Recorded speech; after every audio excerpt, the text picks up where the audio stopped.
Falegnameria Paludetto. Da più di 60 anni. Il legno su misura a casa tua.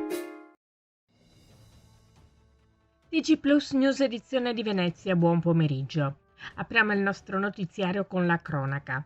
Il Comando Provinciale della Guardia di Finanza di Venezia ha esteso il piano di contrasto all'abusivismo nel settore ricettivo extra alberghiero su tutto il territorio metropolitano lagunare.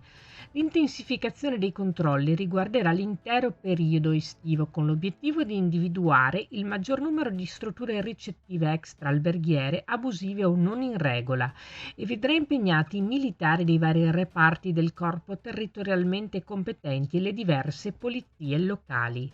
Ulteriori dettagli nel nostro sito notizieplus.it. Parliamo di sanità. I cittadini del comune di Icona, assistiti dall'ULSS 3 Serenissima, potranno rivolgersi per le prestazioni di specialistica ambulatoriale anche all'ULSS 6 Euganea.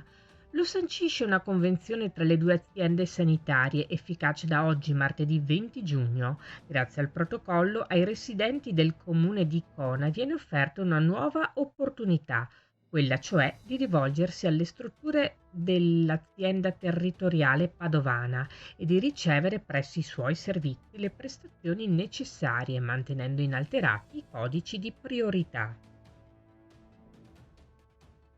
Città metropolitana e la sua partecipata TVO hanno deciso di avviare un periodo di monitoraggio della linea 10 Venezia-Jesolo per verificare eventuali modifiche a orari e frequenze del servizio.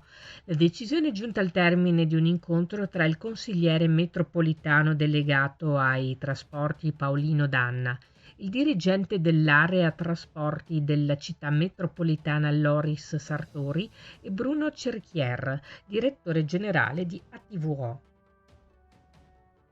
Cambiamo argomento. Auguro a tutti i 39.356 studenti veneti che stanno per affrontare l'esame di Stato di vivere al meglio quella che resterà un'esperienza indelebile nella loro esistenza.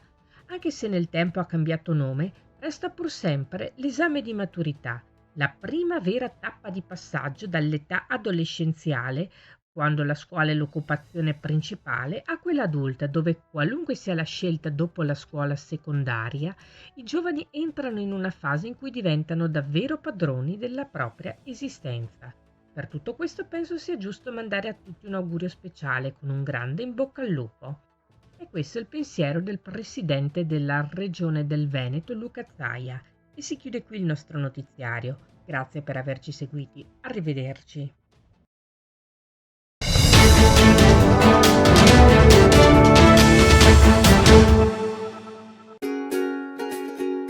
Falegnameria Paludetto. Da più di 60 anni. Il legno su misura a casa tua.